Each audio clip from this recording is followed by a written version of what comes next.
우리 같이 오늘 보실 말씀은요, 요한복음 21장입니다. 요한복음 21장 1절부터 14절까지 보겠습니다. 요한복음 21장 1절부터 14절입니다. 네, 제가 읽어드리겠습니다. 이것은 하나님께서 우리에게 주신 말씀입니다. 그 후에 예수께서 디베랴 호수에서 또 제자들에게 자기를 나타내셨으니 나타내신 일은 이러하니라. 시몬 베드로와 디두모라 하는 도마와 갈릴리 가나 사람 나다나엘과 세베대의 아들들과 또 다른 제자 둘이 함께 있더니 시몬 베드로가 나는 물고기 잡으러 가노라 하니 그들이 우리도 함께 가겠다 하고 나가서 배에 올랐으나 그날 밤에 아무것도 잡지 못하였더니 날이 새어갈 때에 예수께서 바닷가에 서셨으나 제자들이 예수이신 줄 알지 못하는지라. 예수께서 이르시되 얘들아 너희에게 고기가 있느냐? 대답하되 없나이다. 이르시되 그물을 배 오른편에 던지라. 그리하면 잡으리라 하시니 이에 던졌더니 물고기가 많아 그물을 들 수 없더라. 예수께서 사랑하시는 그 제자가 베드로에게 이르되 주님이시라 하니 시몬 베드로가 벗고 있다가 주님이라 하는 말을 듣고 겉옷을 두른 후에 바다로 뛰어내리더라.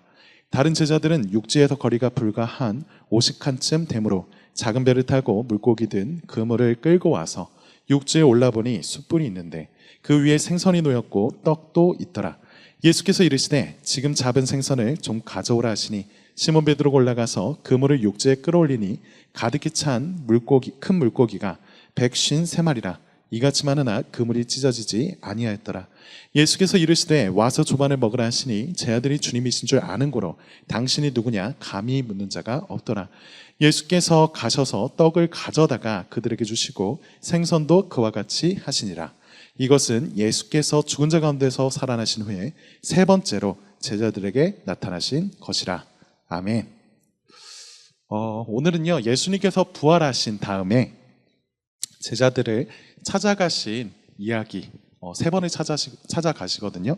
그 중에 한 이야기를 여러분과 함께 나누고자 합니다. 오늘은 한 절 한 절을 같이 이렇게 살피면서 같이 나눴으면 좋겠는데요. 우리 1절 말씀을 같이 한번 읽어볼까요? 21장 1절 말씀입니다. 함께 읽겠습니다. 시작. 그 후에 예수께서 디베랴 호수에서 또 제자들에게 자기를 나타내셨으니 나타내신 일은 이러하니라. 자, 오늘 본문은요 시작할 때 그 후에 라고 하는 말로 시작합니다. 이것은 요한복음 저자 그 요한복음을 기록한 요한의 의도적으로 사용하고 있는 표현입니다. 그러니까 이제 그전에는 어떤 일이 있었고 그러한 일 후에 지금 이 이야기가 있다라고 하는 것을 말해주기 위해서 이 표현을 말하고 있죠. 그렇다면 여러분 이 본문 이전에 어떤 일이 있었을까요? 우리가 한 장만 앞으로 넘어가서 보면요 십자가에서 죽으신 예수님이 부활하셨습니다. 그 부활하신 예수님이 제자들을 찾아오시는 이야기가 바로 앞에 있는 이야기예요.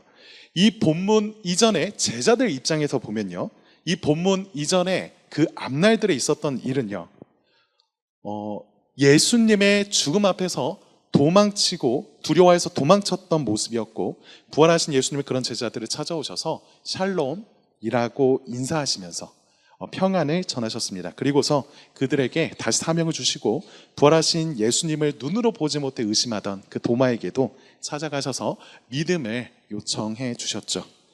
본문은요 우리가 읽은 이 본문은 이런 일들이 있는 다음에 있는 이야기입니다.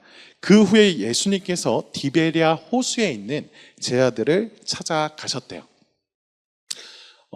이 본문을 볼 때 우리가 조금 이상하게 보이는 부분이 있습니다.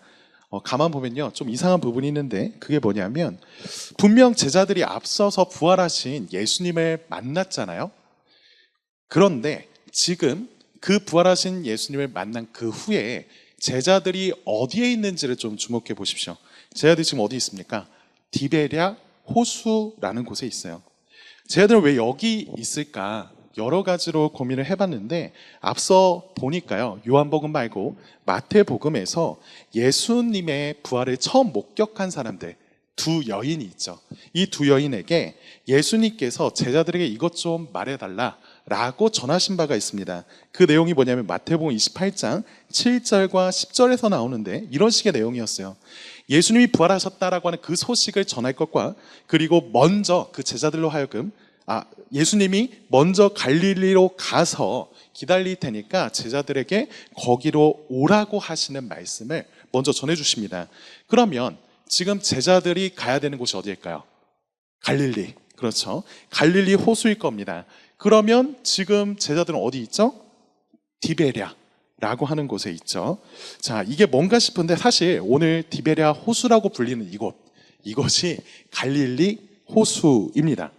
예수님께서 베드로를 비롯한 그 7 제자들을 처음 만났던 그곳이 갈릴리 호수였죠. 제자들은요, 그러니까 그런 예수님의 말씀에 순종함으로써 이 갈릴리 호수로 갔던 것 같아요. 그런데 이제 이렇게 우리가 이해할 수 있지만 좀 더 생각하면은 좀 석연치 않은 부분들이 있습니다. 예수님 말씀대로요, 제자들이 갈릴리를 갔어요. 갈릴리를 제자들이 갔는데 문제는 먼저 가서 기다리겠다 하셨던, 이 약속을 먼저 주셨던 그 예수님이 보이지 않는 겁니다. 그러니까 제자들 입장에서는요, 예수님이 먼저 가라 하셔가지고, 먼저 가 있겠다 하셔가지고, 그리고 가라 하셔서 가긴 갔는데 그곳에서 예수님을 만나지 못하고 뭘 어떻게 해야 될지 몰라서 당황하고 있었던 것 같아요. 언제라는 약속이 없습니다. 그러던 중에 이 제자들이 일단은 먹고 살아야 했을 수도 있고요. 원래 어부였던 그들에게 익숙했던 것이 고기잡이였으니까요. 무엇보다 그곳이 예수님을 처음 만났던 곳이니까 그 갈릴리에서도 특히나 그 호수를 찾아갔던 것처럼 보입니다. 그렇지만요, 우리가 본문을 자세히 읽어보면 그 호수에서 제자들이 물고기를 잡는 그 모습들이 좀 특이하게 그려진다는 거예요. 물고기를 잡고 있는 제자들의 모습이 마치 예수님을 처음 만났던 그때 당시, 제자들이 예수님을 처음 만났던 그 순간으로 돌아간 것처럼 보입니다. 이것대로 되게 이상한 거죠. 이전에 예수님은요, 어부였던 베드로와 그의 제자들을 불러다가 내가 너로 사람을 낚는 어부가 되게 하리라 라고 하셨잖아요. 그게 제자들이 예수님부터 부여받았던 사명이었고 그들의 정체성이었습니다. 그런데요, 이런 그들이 지금 보이는 모습은 다시 어부처럼 살고 있는 모습을 보여준단 말이죠. 이런 모습이 이상하다라고 하는 걸 제자들 스스로가 모르지 않았을 겁니다. 그렇지만요, 아까 말했던 것처럼 말씀대로 오기는 왔는데, 그 갈릴리로 왔는데 예수님은 보이지 않고 자신들은 뭘 해야 할지를 잘 모릅니다.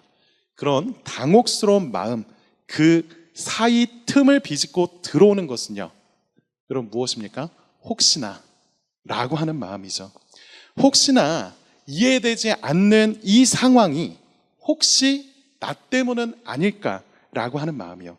스스로를 책망하면서 누르게 되는 눌리는 그 마음이요.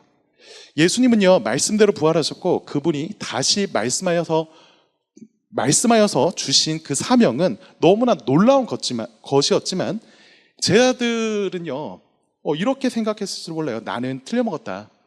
나는 그에 어울리지 않는다 생각하는 그 마음이, 그것이 제자들을 자꾸 불안하게 하고 주저앉게 만드는 거죠. 베드로와 제자들은요, 나타내야 될 분이 나타나지 않는 이 상황에서 할 일도 없고 먹고 살긴 해야 되니까 물고기를 잡으러 갑니다. 그렇지만 그 사이에요, 자꾸 틈 사이로 비집고 들어오는 그 눌리는 마음이 있다는 거예요. 이것을 애써 부정하면서 그 자리를 향하고 있다는 거죠. 여러분, 이런 마음을요, 우리가 전혀 이해 못할 건 아닙니다. 우리 역시요, 말씀을 통해서 예수님이 부활하신 분이다, 그 부활하신 예수님께서 다시 사셔서 우리를 찾아오셨고 우리를 만나셨다라고 하는 것을 고백하였습니다. 그리고 그분을 사랑하여서 우리가 예수님을 따라 열심히 살겠다라고 수도 없이 결심했어요. 그렇지만요, 여전히 변하지 않는 자신을 보면서 괴로웠던 날들이 있잖아요.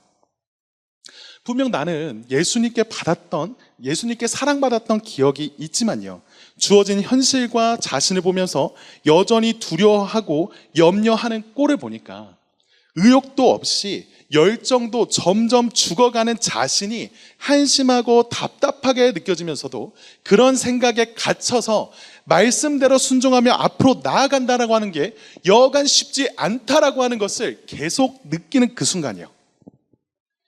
이런 상태에서는요, 예수님이 하나님이 말씀을 통해서 용서와 우리로 하여금 어떻게 살라라고 하는 그 사명의 말씀을 듣긴 들어도 이게 여간 와닿지 않습니다. 끊임없이 되돌리는 그 부정적인 자기 생각에 갇혀서요. 여러분, 여기에서 요한이 갈릴리 호수라고 하는 것을 디베랴라는 호수 이름으로 불렀습니다. 왜 요한이 이 갈릴리라고 말하지 않고 디베랴라고 말을 했을까요? 사실 앞서서 요한복음을 보면요, 이 호수를 가리키면서 디베랴 말고 갈릴리 호수로 불렀던 적이 있어요. 갈릴리라고 하는 지명을 사람들이 알고 있습니다. 그런데 왜 요한은 여기서 디베랴라고 하는 말을 쓸까요? 이건 역시 저자의 의도적인 표현일 겁니다. 지금 이 분위기를 보라는 거죠. 여러분, 디베랴라고 하는 말은요, 당시의 로마 황제였던 티베리우스라고 하는 그 황제의 이름에서 따온 말입니다. 그러니까 당시 그 지역을 다스리던 그 헤롯 안티파스에게 이 황제에게 너무 잘 보이고 싶은 마음이 있는 거예요. 그러니까 여기 갈릴리라고 하는 곳에 그의 이름을 따서 디베라라고 하는 도시를 건설하고요, 그것을 수도로 삼았습니다. 그리고 나서 그 호수의 이름을 자연스럽게 디베랴라고 부르게 된 거죠. 게다가 지금 저자 요한이 요한복음을 기록하고 있는 이 시기는요, 예수님이 죽으시고 또 부활하신 후 60년 정도가 이미 지난 후입니다. 그러니까 사람들은요, 자연히 이곳을 디베랴라고 알고 있는 게 맞아요. 그러니까 디베랴 호수라고 하는 말은요, 엄밀히 말해 로마의 권세를 보여주는 표현입니다. 요한이요, 제자들이 갈릴리 호수 말고 굳이 디베랴 호수로 물고기를 잡으러 갔다라고 하는 걸 말해줌으로써 우리에게 보여주는 거는 그리스도의 부활에도 여전히 승승장구하는 것 같은 이 세상의 권세와 무기력하고 보잘것 없어 보이는 제자들을 일부러 대조하고 있다는 거죠. 여러분, 그리고 이야기가 여기서 끝이 나나요? 그렇지 않죠. 예수님은요, 그런 제자들을 다시 찾아가십니다. 왜 그러실까요? 저라면요, 이런 마음이 들었을 것 같아요. 예수님, 저 말고 다른 사람들 불러서 일하시면 좋겠습니다. 괜찮은 사람들 너무 많은 것 같습니다. 그런 사람들에게 사명을 주십시오. 전 아무래도 글러먹은 것 같아요. 이런 생각을 하는 제자들을 예수님은요, 그냥 그렇게 두고 싶지 않았던 거죠. 그들을 위로한다라고 하는 게 다가 아닙니다. 이 상황을 뒤집으러 가시는 거예요. 이 세상이 그 권세를 가지고 우리의 치욕이라고 하는 모습들을 들추어 보이는 것처럼 보이는 이 상황에서 그거 아니다, 이 모든 것을 뒤집는 일이 어디에서 있느냐라고 하는 걸 제자들에게 나타내 보이시라 합니다. 그래서 자신을 실패자로 여기는 제자들에게 찾아가서 그들을 다시 일으켜 세우려 하시는 거죠. 여러분, 언제 세상이 바뀌는지 아십니까? 다시 말하자면 언제 세상이 뒤집어 엎어지는지 아시나요? 적어도 그 시작은요, 부활의 능력이란 그 객관적인 사실이 말씀으로써 우리에게 찾아와서 나의 사건이 될 때입니다. 말씀이 저 성경 속의 어떤 인물들, 그 사람들만의 이야기가 아니라 살아있고 능력 있는 하나님의 말씀으로 나를 찾아오셔서 나 자신에게 사로잡혀 있던 그 고집을 부수고 회복시키시는 일이 있는 그때요. 그 전까지는 말씀을 읽긴 읽어도 그 말씀이 참되고 능력 있는 하나님의 말씀이지만 나를 움직이게 하지 못하는 것처럼 보여요. 그렇게 부활하신 예수님은요, 이 모든 상황을 설계하시고 제자들을 위해 큰 그림을 그리고 계신 겁니다. 제자들을 다시 갈릴리로 보내시고 처음 만났던 그날처럼 그 갈릴리 호수에서 자신을 나타내심으로 그들을 다시 부르시고 세우시려 하는 거죠. 2절, 3절을 같이 읽어봤으면 좋겠습니다. 2절과 3절입니다. 시작. 시몬 베드로와 디두모라 하는 도마와 갈릴리 가나 사람 나다나엘과 세베대의 아들들과 또 다른 제자 둘이 함께 있더니 시몬 베드로가 나는 물고기 잡으러 가노라 하니 그들이 우리도 함께 가겠다 하고 나가서 배에 올랐으나 그날 밤에 아무것도 잡지 못하였더니 자, 이날이 정말 처음 예수님 만났던 그날과 닮아 있습니다. 3년 전에 예수님께서요 베드로와 제자들을 처음 찾아오셨을 그때도요 똑같이 제자들이 밤새도록 물고기를 못 잡고 있었어요. 그랬는데 예수님께서 그들에게 오셔서 깊은 데로 가서 그물을 던지라고 하셨고 그렇게 하니까 물고기가 엄청 많이 잡혔었죠. 그런데 이날도요 베드로와 제자들이 종일 밤새도록 애썼는데요 한 마리도 못 잡는 거예요. 여러분 이걸 신기하게 여기셔야 합니다. 이게 기적이에요. 여러분 그렇잖아요. 이 사람들이요 물고기를 처음 잡아보는 사람들이 아니에요. 사실 예수님이 그들을 부르시기 전만 하더라도 이 중에 몇은요 자신의 업을 삼아서 물고기를 잡던 사람들이란 말입니다. 그런 사람들이 밤새 물고기 한 마리도 못 잡는다. 이건요 가히 기적이에요. 그러니까 여러분 하나님이요 여러분을 사랑하셔서 이루시는 그 기적 있죠.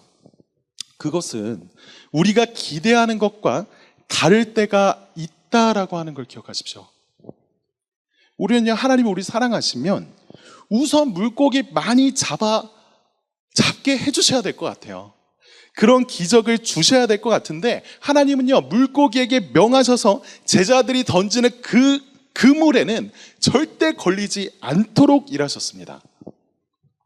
그것은요 제자들이 기대했던 건 아니지만요 하나님이 그들을 사랑하셔서 하신 일이죠. 그래서야 그 일이 있고 나서야 예수님이 그물을 깊은 데 가서 던지라 했을 때 일어나는 그 일을 보면서 예수님의 말씀을 듣고 그분의 능력을 경험하게 하시기 위하여서 하나님은요 때로 이렇게 우리에게 일하세요. 여러분 4절을 봅시다. 4절 같이 읽겠습니다. 시작. 날이 새어갈 때에 예수께서 바닷가에 서셨으나 제자들이 예수이신 줄 알지 못하는지라. 그런 상황 중에서요 예수님이 바닷가에 서셔서 말씀하십니다.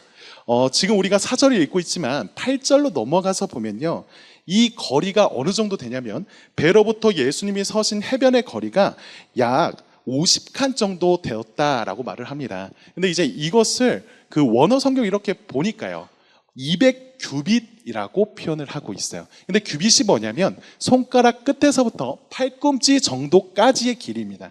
그래서 평균적으로 학자들이 어느 정도의, 쟤는 긴 것 같은데 어느 정도의 놀랐어요 길어가지고 이제 평균 길이를 얘기해야 되는데 저걸 봐버려가지고 평균 길이가 보통 45cm 정도라고 생각을 해요. 여러분 팔을 한번 보세요. 한 45cm 정도 되나?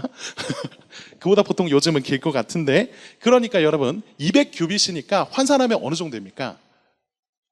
90m 정도 될 겁니다. 뭐 조금 더 저렇게 팔이 긴 친구들 생각해 보면 뭐 100m 정도도 될 것 같아요. 그러니까 지금 예수님과 제자들 사이의 그 거리가요 꽤 된다는 거예요. 지금 이곳은 바다지 않습니까? 바다이고 그 말씀들 보니까요 이때가 새벽녘쯤 되는 때입니다. 그런 상황에서 저기 서서 말씀하시는 이가 누구다라고 하는 것을 바로 알아본다는 것은요 쉽지 않은 일이에요. 바다잖아요. 게다가 밤이잖아요. 너무 멉니다. 어떻게 알아봅니까? 그런데 예수님이 그 상황에서 뭐라 물으시는지 한번 보십시오. 그게 5절 말씀입니다. 같이 읽겠습니다. 시작. 예수께서 이르시되 얘들아 너희에게 고기가 있느냐 대답하되 없나이다. 지금 예수님이요 뭐라고 그들을 부르시냐면요 얘들아 라고 부르세요. 여러분, 이게 되게 충격적인 표현이에요. 여러분, 지금 이곳에 물고기 잡으러 갔던 사람들이 어떤 사람들이냐면요, 사명을 받았지만요, 현실에 치여서 자기 어떻게 살아야 되는지 모르겠어서 자기 살 길을 찾아간 제자들입니다. 그러니까 예수님께서 그들에게 맡겨주셨던 것, 사람을 낚는 것은 지금은 일단 되었고, 일단 물고기나 잡아야겠다라고 하는 그 제자들이잖아요. 그런 제자들을 두고서 얘들아 라고 부르세요. 여러분, 한번 입장을 바꿔서 생각해 보면 좋을 것 같아요. 제가요, 만일 예수님이었다면요, 저는 이렇게 안 부릅니다. 자기를 두고 도망쳤던 애들이에요.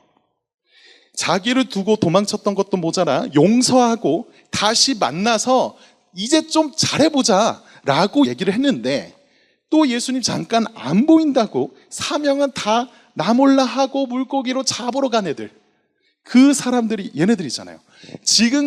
지금까지 예수님과 이 제자들이 뒹군 세월이 적어도 3년인데 제자들이 하는 꼴을 보면요, 가관입니다. 이런 상황에서 저라면요, 애들아 라고 안 불러요. 어떻게 부르시겠습니까? 저는요, 떠올랐던 말이 두 가지였는데, 첫 번째, 야, 이 배신자들아 라고 말하든지, 아니면 야, X들아 라고 불렀을 것 같아요. 예수님이 안 그랬어요? 저라면요. 여러분, 그것도 지금 거리가 얼마나 된다고 했어요? 90m 정도 된다고 했잖아요. 이 정도 되는 거리에서 예수님이 따뜻한 목소리로 얘들아 라고 말했을까? 저는요, 물론 예수님께서 당신의 능력을 가지고서 귀에 꽂히게 말씀하실 수 있었다라고 하는 걸 믿습니다. 그렇지만요, 이 상황에선 저라면요, 크게 소리 질러서 야이 라고 불러야 맞는 것 같단 말이죠. 엄청 크게 불렀을 거예요. 왜요? 쪽팔리라고. 그러면서 물었겠죠. 그래, 야, 나 떠나더니 니네 좀 살만하냐? 라고 물었을 겁니다. 솔직히 저라면 복수하고 싶은 마음에 뒤에서 지켜보다가요, 이제 때가 되었다. 그래, 이제 보니까 니네 또 그렇게 하네 라고 하면서 나가서 놀려주고 싶은 마음이 가득합니다. 제 생각엔 그래야만 마땅할 것 같은데, 그런데 예수님은요, 이들을요, 애들이라 크게 외쳐 부르신다는 거죠. 여러분, 이 호칭이 무슨 뜻인가 싶어서요, 그 원어 사전을 살펴보니까 무슨 뜻이냐면, 무슨 말이냐면 파이디온이라고 하는 단어예요. 여러분, 파이디온이라고 하는 말 들어본 적 있나요? 저희 어린이 선교 단체 이름으로 여러분 알고 계실 겁니다. 이 단어는요, 진짜 어린 아이들에게 붙는 표현이에요. 그러니까 예수님이요, 지금 제자들을 바라보면서 그들을 부르실 때 진짜 어린 아이들 있죠, 그 아이들을 부를 때 쓰는 말로 부르신다는 겁니다. 여러분, 이거 사전 좀 더 살펴보니까 이 단어가요, 성경에서는 자신의 돌봄과 양육을 받는 게 마땅한 아이들, 마땅히 사랑해줘야 될 대상에게 붙는 호칭이 이 파이디온이래요. 예수님이요, 자신을 배반하고 낙심하면서 무기력해져 있는 이 제자들을 여전히 사랑으로 돌봐야 될 자신의 아이들이라고 여기고 계시다는 거죠. 6절 계속 볼까요? 같이 읽겠습니다. 시작. 이르시되 그물을 배 오른편에 던지라, 그리하면 잡으리라 하시니 이에 던졌더니 물고기가 많아 그물을 들 수 없더라. 여러분, 생각해 보십시오. 당시 제자들이 탔던 배 얼마나 했을까요? 그걸 어떻게 합니까 싶은데, 8절 보면요, 작은 배라고 되어 있습니다. 작은 배였대요. 그러니까 제자들이 밤새 고생하면서 거기에서 그물을 던질 때요, 여러분, 지금 서 있는 자리에서 갑자기 오른쪽으로 던진다고 해서 물고기가 잡힌다는 거, 이거 말이 안 되는 얘기입니다. 작은 배예요. 그 작은 배에서 오른쪽이 아니라 왼쪽이든 앞이든 뒤이든 그물을 던졌을 때 종일 고생해 봤는데 안 잡혔다고요. 그러니까 지금 이 상황에선 아무것도 안 나오는 게 정상입니다. 이걸 어부인 자신들이 모르겠습니까? 알죠? 이 사람들이 바보도 아니고 한 마리도 안 잡히던 게 갑자기 엄청 잡힐 것이다 생각하면서 이걸 던지지 않아요. 그런데 제자들은요, 저기 멀리 서 있는 존재가 그물을 오른편에 던지라 라고 하는 소리를 듣게 되었을 때 또 그렇게 합니다. 자신의 경험과 지혜와 능력은 뒤로 하고요, 지금 들리는 말씀에 의지해서 따르죠. 그러니까 어떻게 돼요? 밤새 없던 물고기가 알아서 그물로 들어옵니다. 너무 많아서 그물을 둘 수 없겠다 싶을 정도로 고기들이 많이 와요. 제자들은요, 지금 이 순간 말씀이 현실이 되고 말씀의 능력이 나를 위한 사건이 되는 그때를 경험하고 있습니다. 이것은요, 자신들이 한 게 아니죠. 자신들이 그 말씀에 의지해서 던지긴 했지만요, 이걸 말씀하신 이의 능력이라고 하는 걸 이 제자들은 바로 느꼈을 거예요. 여러분, 이때 이 예수님이 우리와 다르다라고 하는 것을 주목하십시오. 저였다라면요, 제자들에게 오른쪽으로 던지라고 말해놓고 하나도 안 잡히게 했을 거예요. 저만 그래요? 저는 그랬을 겁니다. 꽃이다 하면서요. 그런데 예수는 그렇게 하지 않으셨죠. 그러니까 이 말도 안 되는 일을 경험하면서 요한복음을 기록한 저자 요한은요, 베드로에게 말을 합니다. 저거 우리 주님이다. 완전 옛날이랑 똑같다. 확신을 가지고 저기 계신 분이 우리의 주님이시다, 예수님이시다 말을 하죠. 그게 7절의 말씀입니다. 함께 읽어볼까요? 시작. 예수께서 사랑하시는 그 제자가 베드로에게 이르되 주님이시라 하니 시몬 베드로가 벗고 있다가 주님이라 하는 말을 듣고 겉옷을 두른 후에 바다로 뛰어내리더라. 지금 말씀드리는 것은 지극히 제 개인적인 뇌피셜, 저만의 주의입니다. 저만의 생각이에요. 그러니까 사실 베드로는요, 물고기가 잡히기도 전에, 그러니까 저기 멀리에서 누군가가 소리쳐서 그물을 오른편으로 던지라고 하는 말을 들었을 때 베드로는 그 말이 예수님이 하신 말씀이라고 하는 걸 직감했을 겁니다. 왜요? 베드로는요, 3년 전에 이 예수님을 처음 만났던 그 비슷한 상황에서 완전 뒤집혀 본 적이 있거든요. 그물을 깊은 데로 던지라고 하셨던 예수님의 말씀을 의지했더니 어마어마하게 물고기가 잡힌 것을 보고요, 예수님 앞에 베드로는 엎드렸습니다. 그분이 우리와 같은 분이 아니라고 하는 것을 깨달은 거죠. 그래서 이렇게 말했죠. 주여, 나를 떠나소서, 나는 죄인이로소이다 라고 말했던 그 베드로잖아요. 그런데 베드로가 저 멀리 희미하게 보이는 누군가가 외치는 그 말이 요한을 통해서 예수님이 말씀이다 라고 하는 것을 듣고 그분이 예수님임을 확신하게 되었을 때, 그 외치는 그 말이 실은 나를 찾아오신 분이라고 하는 사실, 그분이 나를 부르신다라고 하는 사실을 확신하게 된 순간 베드로가 어떻게 해요? 바로 바다로 뛰어들죠. 겉옷을 두르고서요, 바다로 뛰어듭니다.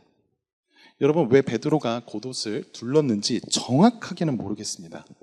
일단 예의를 차리기 위해서라고 생각할 수도 있고요, 아니면 옷을 두고 가면 누가 가져갈까 싶어가지고 그랬는지도 모르겠지만, 일단 우리가 하나 알 수 있는 건 베드로가 지금 흥분해 있다는 거예요. 죄책감에 못 이겨서 도망쳐 나왔던 자신이요, 그리고 여러 가지의 고민되고 복잡한 그 마음 속에서 나오게 된 이 고기잡이인데, 그런 상황에서 여전히 혼란스러워하는 그 자신을 예수님이 또 찾아오셔서요, 처음 만난 그 순간처럼 말씀하시는 것이 자신을 향한 부르심이라고 베드로는 이해했던 거죠. 예수님이 날 찾아오셨다. 그러니까 일단 내 죄책감이고 뭐고 일단 그런 예수님께 가고 싶은 거, 그 마음이었던 것 같습니다. 그런데요, 이게 좀 이상하기도 합니다. 미리 말씀드리자면 저는 MBTI를 가지고 사람을 나눈다라고 하는 거, 이거는 지혜롭지 못하다라고 생각을 합니다. 그렇지만요, 저는 T가 맞아요. 그래서 엄밀히 말해서 대문자 굵은 글씨로 이 T인 것 같은데, 그런 제가 보기에 이거 조금 이상합니다. 왜냐면요, 예수님과 지금 제자들의 그 배 사이의 거리, 아까 말씀드렸죠, 90m예요. 그리고 베드로와 제자들은요, 지금 배를 타고 있었습니다. 그러면요, 예수님께 빨리 가고 싶다, 뭐 해야 돼요? 배 타고 가야 돼요. 그렇게 생각했거든요. 그런데 베드로는요, 마음이 찡하자마자 바로 바다로 뛰어들죠. 그렇게 열렬하게 뜨거운 마음으로 예수님을 만나고 싶어 했던 베드로가 얼마나 빠르게 헤엄쳤을까요? 베드로가 처음 바다에 뛰어들어서 정말 열심히 헤엄쳤을 겁니다. 예수님 너무 빨리 만나고 싶어요. 그런데요, 가고 가다가 이제 예수님과 서로 알아볼 수 있는 그 지척이 되었을 때쯤 되었을까요? 말씀은요, 시점을 달리합니다. 배를 타고 있던 제자들이요, 그 무때 도착하였다라고 하는 이야기를 해요. 8절부터 10절까지의 말씀을 읽겠습니다. 시작. 다른 제자들은 육지에서 거리가 불과 한 50칸쯤 되므로 작은 배를 타고 물고기 든 그물을 끌고 와서 육지에 올라보니 숯불이 있는데 그 위에 생선이 놓였고 떡도 있더라. 예수께서 이르시되 집은 잡은 생선을 좀 가져오라 하시니. 자, 누가 먼저 도착했는지 이것은 정확하게 표현해 주지는 않습니다. 그렇지만요, 다른 제자들이 도착해서 보니까 예수님이 뭐 하고 있어요? 예수님이요, 숯불을 피우고 계십니다. 그 숯불을 피우고서 그 위에 가져오신 생선과 떡을 굽고 계신 거예요. 그쵸. 예수님 알고 보면 먹자랄 이신 것 같아요. 여러분 보세요. 예수님이요, 자기를 떠나서 그래도 먹고는 살아야겠다라고 밤새 애쓴 애들을 찾아오실 때요, 빈손으로 찾아오지 않으십니다. 저라면 매를 들고 와야 되는데 애들 불러놓고요, 자 이제 불 좀 피우고 고기 좀 구워라 라고 하지 않으시고요, 그들이 오는 동안 직접 불을 피우고 식사를 준비하고 계셨습니다. 그러다가 좀 양이 부족했었는지 니네가 잡은 물고기도 좀 가져와라 라고 하셨어요. 여러분 11절 한번 읽어볼게요. 11절입니다. 시작. 시몬 베드로가 올라가서 그물을 육지에 끌어올리니 가득히 찬 큰 물고기가 153마리라 이같이 많으나 그물이 찢어지지 아니하였더라. 자, 그런 예수님의 말씀에 누가 반응합니까? 지금 베드로가 반응해서요, 그 그물로 나아갑니다. 이 그물에 걸린 수가 성경에 적혀 있다라고 하는 게 좀 독특합니다. 이 걸린 수를 보니까 물고기 수가 153마리래요. 여러분, 물고기 수가 153마리라고 하는 거 왜 적었을까요? 모나먼 훗날에 모나미 볼펜에 153을 아시는지 모르겠지만 모나미 볼펜 옆에 153 적혀 있습니다. 그게 여기서 따왔다는 소문이 있어요. 정확하진 않습니다. 그냥 이건 중요하지 않아요. 중요하지 않고, 적어도 아까 전에 계속 말씀했잖아요. 물고기가 엄청 많이 잡혔다고, 그거 끌고 오기 너무 어려웠다고 그랬는데 왜 굳이 여기에서는 153마리라고 하는 걸 적냐라는 거죠. 적어도 성경에 쓴 이유가 있을 거잖아요. 이 숫자에 대해서요, 학자들이 여러 의견들을 내놓습니다. 말하자면 이스라엘에게 있어서 문자를 숫자로 이렇게 표현하는 그런 게 있대요. 그게 게마트리아라고 하는 방식인데, 이런 이스라엘 전통을 나타낸 거다라고 하는 경우도 있고요. 아니면 선지자들의 그 예언처럼 열방을 의미하는 거다. 그러니까 나중에 너희가 주님 말씀을 의지하면서 사람들을 향하여 나아가면 사람들이 이렇게나 많이 낫게 될 거야 라고 말씀하시는 거다 라고 하는 이야기도 있습니다. 솔직히 말해서 제 판단은요, 잘 모르겠습니다. 이 중에 뭐가 정답인지 정확히 모르겠어요. 갑자기 153마리라고 하는데 이것을 어떻게 합니까? 그렇지만요, 우리가 이 숫자를 보면서 적어도 한 가지 확실히 알 수 있는 건 있습니다. 뭘까요? 많다, 많다. 그 두 가지다, 그럼. 자꾸. 한 가지 더 있는데, 어쨌든요, 누가 이거 산 거잖아요. 그렇지 않아요? 여러분, 이게 153마리다 라고 적을 때, 야, 대충 그 정도였으니까 적어 라고 하면서 그냥 던진 말이었을까? 아닐 것 같아요. 하나님 말씀입니다. 여러분, 누가 셌다는 건데, 이거 누가 셌을까요? 지금 그물로 다가간 사람, 베드로가 아닐까 생각합니다. 여러분 보세요. 우리 상상력을 잠깐 동원해 보면 이렇다는 거예요. 예수님께서 물고기 좀 가져와 라고 했더니요, 베드로가 쫄래쫄래 가서 뭐 합니까? 물고기 수를 세고 있어요. 아니, 예수님 너무 만나고 싶다고, 예수님과 가까이 있고 싶다라고 바로 바다로 뛰어들었던 그 베드로가요, 지금 왜 이러고 있나요? 베드로치도 아는 거죠. 쪽팔립니다. 아무래도 좀 찔려요. 왜요? 예수님 가까이 가보니까 숯불이 보이잖아요. 예수님의 부르심에 바다로 바로 뛰어들어서 헤엄쳐 올 땐 좋았는데 와서 보니까 숯불이 눈앞에 보인단 말이죠. 그걸 보니까 안 좋은 기억 하나가 떠오릅니다. 여러분, 사실 베드로는요, 예수님께서 십자가에 달리시기 전날 그 마지막 식사에서 베드로에게 이런 말씀하신 적이 있어요. 닭이 울기 전, 그러니까 이때도 새벽이었겠죠. 네가 나를 3번 부인하리라 라고 하셨던 예수님의 말씀에 베드로가 뭐라 답했었나요? 베드로는 이렇게 말했습니다. 예수님, 세상 모든 사람들이 다 예수님 버려도요, 자기는 그렇지 않겠습니다. 내가 죽으면 죽었지 나는 부인 안 합니다 라고 말했던 그 베드로가요, 예수님 잡혀가자마자 두려워 떨다가 안 되겠다 싶은 나머지 몰래 뒤따라갔어요.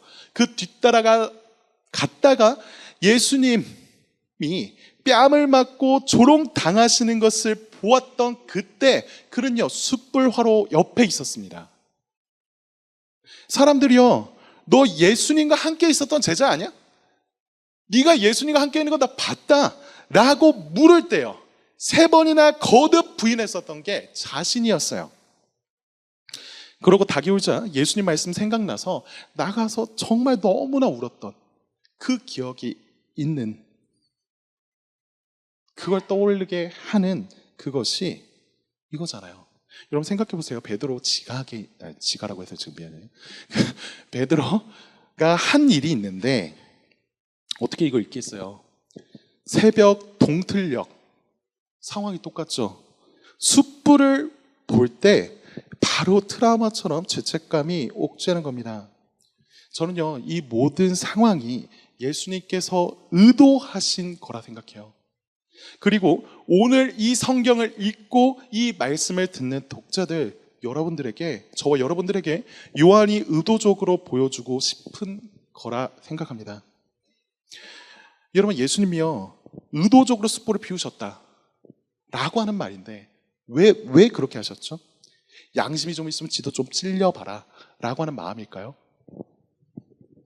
이 XX야 여기에는 죄송해요, 제가 오늘 이런 표현을 많이 써놨는데, 이 XX야 네가 어떤 인간인지 아냐 라고 골려주기 위해서였을까요? 아니죠. 예수님은요, 그 열정 넘치던 베드로가 시무룩해진 이유, 그거 아십니다. 스스로 헤어나올 수 없는 그 수렁에서 그 베드로 건지시고 싶으신 거죠. 베드로를 그 죄책감에서 건지고 싶으셔서요. 그래서 베드로에게 너무나 잊고 싶은 그 비참의 순간을 두고 그냥 모른 채 하고 넘어가시는 게 아니라 그 비참의 기억에 당신의 사랑을 덧입히시는 거예요. 그 사랑을 덧칠 하는 겁니다. 그래서 숯불의 화로 앞에서 베드로와 제자들을 먹이시는 거죠. 12절과 13절을 읽겠습니다. 함께 읽읍시다. 시작. 예수께서 이르시되 와서 조반을 먹으라 하시니 제 아들이 주님이신 줄 아는 고로 당신이 누구냐 감히 묻는 자가 없더라. 예수께서 가셔서 떡을 가져다가 그들에게 주시고 생선도 그와 같이 하시니라. 자, 거의 끝이 와갑니다. 여러분, 지금 예수님이 하고 있는 행동을 주목해 보세요. 사실 이것은요, 베드로와 제자들에게 예수님과 함께 했던 지난 3년의 일상을 떠올리게 합니다. 지난 3년간 제자들은요, 예수님과 함께 먹고 자고 다 했어요. 각자 여러분 역시도 횟수는 다르겠지만 밥 먹는 거는 우리 삶에 있어서, 우리 생명에 있어서 너무너무 당연하죠. 밥은요, 우리 생명의 필수적인 겁니다. 예수님은요, 지금 이 식사의 교제를 통해서 무기력한 제자들을 먹이시고요, 그 제자들에게 살아갈 이유와 힘을 주고 싶어 하십니다. 생명을 주고 싶어 하세요. 여러분 아시죠? 사람이 죽는 이유는요, 단지 아파서만이 아니에요. 내가 살아갈 이유가 무엇인지 잊었을 때, 그걸 도저히 찾을 수 없고 그것이 무엇인지 알겠지만 도저히 그렇게 살 수 없는 자신을 볼 때, 나 죽어 있는 사람처럼 느끼는 게 우리잖아요.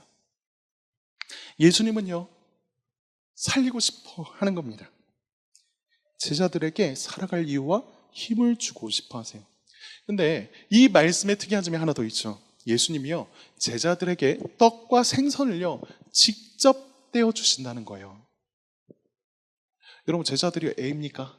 아까 애들아 부르긴 했지만 애 아니잖아요. 손이 없습니까? 발이 없습니까? 다 알아서 잘 먹을 수 있는 어른들인데요, 예수님은요, 이들에게 물고기와 떡을 떼어서 주십니다. 어찌 보면 그냥 밥 한번 챙겨주시는 거 아닌가 싶은데요, 사실 우리가 요한복음을 읽다 보면 예수님이 광야에서 제자들과 더불어서 행하셨던 그 기적, 그 오병이어의 표적과 상당히 유사하죠. 떡 5개와 물고기 2마리, 물고기 2마리와 떡 5개를 가지고서 남자만, 장정만 해도 5,000명을 먹였다고 했던 그 기적, 이미 제자들은요, 그 사역에 동참해서 그 기적을 경험했던 바가 있습니다. 그런 제자들에게 예수님이 다시 떼어서 먹이시는 거예요. 예수님이요, 오병이어 기적을 행하시고 나서 하셨던 말씀을 기억하십니까?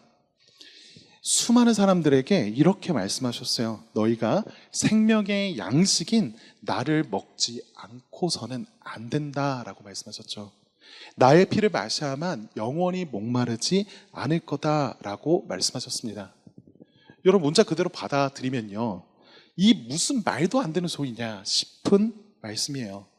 그렇지만요, 제자들은 이제 압니다. 예수님께서 그 마지막 식사, 우리가 성찬이라 이름하는 그 식사의 교제의 집례를 통해서 자신의 살이 찢어지고 피를 흘려야만 하는 그 십자가의 일로서 우리를 먹이시고 우리를 살게 하실 거다라고 하는 그 일을요. 그렇게 예수님은요, 죄책감에 못 이겨하는 베드로와 제자들을 먹이십니다. 그분은요, 지금도 우리의 일상에서 자신의 양식 삼아 현실의 벽과 죄책감에 좌절한 저와 여러분을 찾아오시고요, 부르시고 먹이시고 살리십니다. 이 모든 게 가능한 이유가 뭐예요? 그분이 부활하신 분, 살아계신 하나님이기 때문에 그렇습니다. 여러분, 다시 베드로 이야기로 돌아가서 마치도록 할게요. 여러분, 이후 우리가 다 읽진 않았지만요, 15절부터 17절 이후의 이 말씀들을 보면 다음에 이거 더 자세히 한번 다루는 시간이 있을 거예요. 그래도 이거 하나만 봅시다. 이 모든 상황에서 그 말씀들을 보면 예수님이 일단 제자들 다 먹이고 나서 베드로에게 말씀 하나를 건네십니다. 정확히 말하면 질문이죠. 아시죠? 요한의 아들 시몬아, 네가 나를 사랑하느냐? 요한의 아들 시몬아, 너가 다른 이들보다 나를 사랑하느냐? 이걸요 3번 물으십니다. 주저 하면서 주께서 내가 당신을 사랑하는 줄 당신께서 아시나이다 라고 고백하는 시몬에게 예수님은요, 자기의 피로 산, 목숨으로 산 교회를 맡기십니다. 여러분, 이게요, 예수님이 저와 여러분을 회복시키실 때 하시는 일이에요. 지금도 예수님이 저와 여러분에게 물으십니다. 네가 나를 사랑하느냐? 이 질문은요, 우리의 실패나 부족함 혹은 성공이나 잘남이 아니라 오직 저와 여러분이 그분을 향한 마음, 그 사랑에 관해 묻는 거예요. 예수님은요, 우리의 대답을 기다리고 계십니다. 베드로를 찾아오셨던 그 예수님이 오늘 우리의 일상에 찾아오셔서 부르시고 먹이심으로, 다시 사랑으로, 다시 사명으로 부르시고 계십니다. 이것이요, 그리스도께서 부활하신 이후 그를 따르는 제자들, 저와 여러분을 위해 행하시는 일이죠. 14절 말씀을 제가 같이 읽겠습니다. 함께 읽읍시다. 시작. 이것은 예수께서 죽은 자 가운데서 살아나신 후에 세 번째로 제 아들에게 나타나신 것이라. 여러분, 그렇습니다. 오늘 이 말씀을 우리로 듣게 하신 그분은요, 여전히 우리를 그렇게 부르십니다. 그 그리스도께로 오십시오. 그분은요, 스스로 헤어날 수 없는 그 수렁에서 저와 여러분을 건지시고자 자기를 내어주기를 아까워하지 않으신 분이십니다. 그분께 우리의 비참과 우리의 트라우마와 우리의 어찌할 수 없음을 내어드리십시오. 여러분, 이게 예수님이 저와 여러분을 회복시키실 때 그분이 그러면서 우리에게 하신 일들, 맡기신 것을 기억하십시오. 그 자리에 가서 다른 이들을, 예수님께 맡기신 그 교회를, 또한 다른 이들을 섬길 때 우리가 어떻게 사랑받았는지를 우리는 더 깨닫게 될 겁니다. 여러분, 이것이 저와 여러분의 실패가 끝이 아닌 이유입니다. 사랑 때문이죠. 우리 같이 찬양 하나 하고 같이 기도했으면 좋겠는데요.